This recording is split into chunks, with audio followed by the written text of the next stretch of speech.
მოგესალმებით, ჩემო ძვირფასო მეგობრებო, მე მქია ვიქტორია, კეთილი იყოს თქვენი მობრძანება. აქ და დღეს მე მსურს გესაუბროთ იმის შესახებ, თუ როგორ მუშაობს ტაროლოგია ზოგადად, როგორ მუშაობს საჯარო გაშლები და პირადი კონსულტაციები. და დამიჯერეთ, თქვენ ეს ინფორმაცია ნამდვილად გჭირდებათ. და პირველ რიგში, მეგობრებო, რა მივიწყა ამ ვიდეოსთვის, იმად რომ ძალიან ხშირად მხვდებოდა ჩემი საჯარო გაშლების ქვეშ ისეთი ტიპის კომენტარები, სადაც წერია, რომ მოდი 2-3 თვეში დაუბრუნდები და ნახოთ ასრულდება თუ არა, რეზონირდება თუ არა.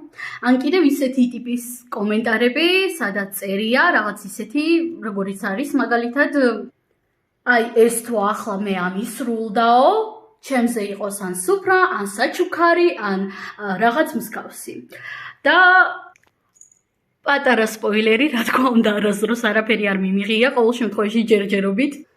და ეს ყოველივე მიუხედავად იმისა, რომ ადამიანებს უხდებოდათ ჩემი საჯარო გაშლები. ცხადია, მე არავისთან არანაირი სახის მოთხოვნა არ მაქვს, ამიტომაც ნუ გამიგებთ არასწორად, რომ საჩუქრებს ან რაღაცას ვითხოვ, რა თქმა უნდა, არა. უბრალოდ მინდა ახსნა თუ როგორ მუშაობს ეს საჯარო გაშლები. პირველ რიგში საჯარო გაშლები, ვინც არ იცის, დიახ, არის საჯარო. მე ეს არაერთხელ მithქვამს ჩემს ლაივ ჩართვებზე, საჯარო გაშლებშიც, პირად კონსულტაციებშიც, რომ საჯარო გაშლები არის მხოლოდ საჯარო და რა თქმა უნდა, საჯარო გაშლების დროს ჩვენ ვეხებით უფრო მეტად ზოგად ენერგიებს. რამდენი ვარიანტიანიც არ უნდა იყოს საჯარო გაშლა, იქნება ეს 2, 3, 4 თუ გინდათ, არ ვიცი 10 ან 20 ვარიანტი, მაინც აქ ზოგადი ენერგიები არის, მხოლოდ. და რა თქმა უნდა, ეს იმას არ ნიშნავს, რომ არ რეზონირდება საჯარო გაშლები. შეგიძლიათ დახედოთ კიდევაც ჩემი საჯარო გაშლების ქვეშ კომენტარებს, რამდენად ხშირად წერენ, რომ ძალიან ზუსტად ასრულდა და ასე შემდეგ და სიტყვით და ასე შემდეგ, ხო? რა თქმა უნდა, პირადშიც ხშირად მწერენ თუ როგორ აუსრულდათ საჯარო გაშლები. მაგრამ შეხედეთ, რადგანაც ჩვენ აქ ვეხებით უფრო მეტად ზოგად ენერგიებს, საჯარო გაშლები სულაც არ არის აუცილებელი, რომ რეზონირდეს. დიახ, არ არის აუცილებელი, თქვენ წარმოიდგინეთ. რატომ? იმიტომ რომ კიდევ ერთხელ გავიმეორებ, რომ ეს არის უფრო მეტად ზოგადი ენერგიები და მიუხედავად იმისა, რომ ზოგის შემთხვევაში რეზონირდება 100%-ით, ზოგის შემთხვევაში რეზონირდება მხოლოდ 50%-ით, ან ცოტათი რეზონირდება, ან ზოგთან შეიძლება საერთოდ არ რეზონირდეს კიდევაც. დიახ, ასეთი სიტუაციებიც კი არსებობს, მაგრამ ძირითად შემთხვევაში რეზონირდება ან აბსოლუტურად ყველაფერი, რასაც ვამბობ საჯარო გაშლებში, ან ამის რაღაც ნაწილი მაინც, ხო? და მეგობრებო, მინდა გითხრათ, რომ ყოველივე ზემოთ ჩამოთვლილთაგან არის სრულიად ნორმალური და სრულიად ბუნებრივი, ვიღაცასთან მეტი ინტენსიურობით, ვიღაცასთან ნაკლები ინტენსიურობით, ზოგის შემთხვევაში კი ზოგი საჯარო გაშლა მეტი ინტენსიურობით, ზოგი კი ნაკლები ინტენსიურობით რეზონირდება, ხო? ამიტომაც გვახსოვდეს ის, რომ საჯარო გაშლები არის მხოლოდ საჯარო. ხოლო რაც შეეხება პირად კონსულტაციებს, რაზედაც ძალიან არ უყვართ ხოლმე ტაროლოგებს საუბარი, განსაკუთრებით ვითომ მცოდნე ტაროლოგებს. მეგობრებო, ტარო გვიჩვენებს რას? როდესაც ჩვენ კითხულობთ მომავალზე, ტარო გვიჩვენებს არა თავად მომავალს, არამედ მომავლის ყველაზე მაღალ პოტენციალს. ჩნდება ლოგიკური შეკითხვა, რატომ? და მეორე ლოგიკური შეკითხვა, რომ მაშინ რა აზრი აქვს ტაროს გაშლას. მე კი გეტყვით, მეგობრებო, რომ აზრი ნამდვილად აქვს ტაროს გაშლას და პირველ რიგში, პირველ შეკითხვას რომ ვუპასუხო, რატომ? იმიტომ რომ ზუსტი მომავალი უბრალოდ ფიზიკურად არ არსებობს, მომავალი არის ის სტრუქტურა, რომელიც ჯერ არ არსებობს, ხო? და მომავალზე ძალიან ბევრი რამ არის დამოკიდებული, მათ შორის ჩვენი ქმედებები და ტაროლოგია ამ შემთხვევაში გვაძლევს რაღაც გარკვეულ მიმართულებებს, გვაძლევს გარკვეულ რეკომენდაციებს, რჩევებს, მიმართულებას ისევ და ისევ, ხო? და რა თქმა უნდა, გვაჩვენებს მომავლის ყველაზე მაღალ პოტენციალს. ანუ სიტყვაზე ვთქვათ, არა იმას, რაც რეზონირდება 100%-ით, არამედ იმას, რაც რეზონირდება 95-96%-ის ალბათობით, რაც უკვე ძალიან დიდი ალბათობა არის. და ასე აკეთებს ნებისმიერი მაგიური ინსტრუმენტი, იქნება ეს რუნები, ტარო თუ რა. და ცხადია მეგობრებო, ის იმას არ ნიშნავს, რომ პირადი კონსულტაციები არ უნდა რეზონირდებოდეს. მეცაც ვიტყვი, ძირითად შემთხვევაში 100%-ით ზუსტად ყველაფერი ისე ხდება ადამიანების რეალობებში, როგორც მე ვიტყვი პირადი კონსულტაციების დროს. ვფიქრობ, პირადი კონსულტაციები ვისაც ჩემთან გაუვლია, შეიძლება დაადასტურონ აქ კომენტარებში, მადლობელი ვიქნები. მაგრამ მიუხედავად ამისა, იშვიათად არსებობს ხოლმე ისეთი შემთხვევებიც, სადაც გაშლა უბრალოდ არ რეზონირებს და რატომ? პირველ რიგში გავიმეორებ, რომ ზუსტი მომავალი უბრალოდ ფიზიკურად არ არსებობს და რა თქმა უნდა, რაღაც წვრილმანები შეიძლება ოდნავ სხვანაირად წარიმართოს და განვითარდეს, მაგრამ ამაზე უფრო ხშირი შემთხვევა, იცით რა არის?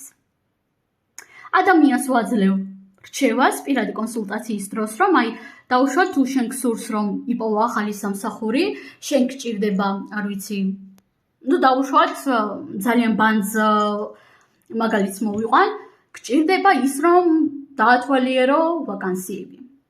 და ადამიანი რას აკეთებს? რადგანაც მე ვუთხარი, რომ კი ბატონო, აუცილებლად იპოვი სამსახურს, მაგრამ მხოლოდ იმ შემთხვევაში, თუ ეცდები კარგად დაათვალიერო ვაკანსიები და ასე შემდეგ, ადამიანი რატომღაც ავტომატურად წყვეტს, რომ მთელი პასუხისმგებლობა ახლა არის ჩემზე და ჩემს ტაროლოგიაზე და ჩემს გაშლაზე და აბსოლუტურად არაფერს არ აკეთებს და შემდგომ მოდის პრეტენზიით, თუ რატომ არ ამისრულდა. დიახ, ასეთი შემთხვევებიც არსებობს, თქვენ წარმოიდგინეთ. პირადად ჩემთვის ეს არის ძალიან გასაკვირი, იმიტომ რომ უბრალოდ ის თუ დიდი შანსია, რომ რაღაცას გააკეთებ ან რაღაც მოხდება შენს რეალობაში, ეს ავტომატურად არ ნიშნავს იმას, რომ პასუხისმგებლობა სხვა ადამიანზე ან ტაროზე ან რამე სხვაზე გადადის, ხო? ამიტომაც მნიშვნელოვანი არის ყოველთვის გაითვალისწინოთ რჩევები და რეკომენდაციები, მაგრამ ეს იყო ის, რაც საკმაოდ იშვიათად ხდება ხოლმე, უფრო ხშირად ყველაფერი ზუსტად რეზონირებს, როგორც უკვე ზემოთ ვახსენე, შესაძლოა რაღაც დეტალები არ დაემთხვას ხოლმე ბოლომდე, იმიტომ რომ ისევ და ისევ ზუსტი მომავალი არ არსებობს. ხო? არაერთხელ ვთქვი უკვე ეს ამ ვიდეოში.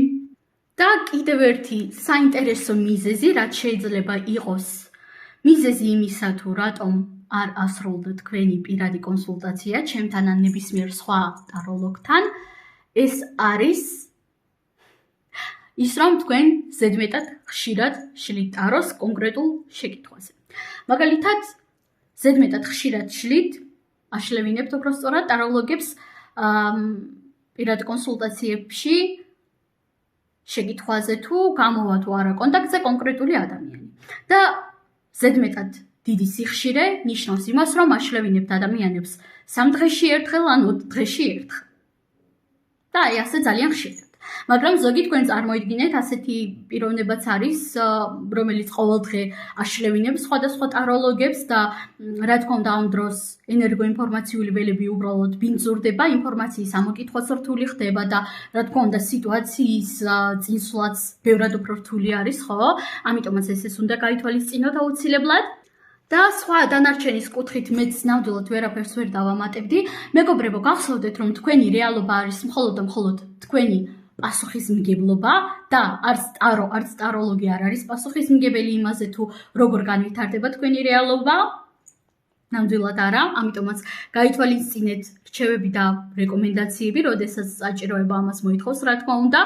და კი ბატონო, არსებობს რაღაცეები, რაღაც სიტუაციები, სადაც კი ბატონო ზუსტად 100%-ით რეზონირდება სიტუაცია, ანუ როდესაც ტაროლოგს ნამდვილად შეუძლია 100%-იანი გარანტია მოგცეთ კონკრეტულ სიტუაციასთან დაკავშირებით, თუმცა ასეთი სიტუაციები ძალიან იშვიათი არის.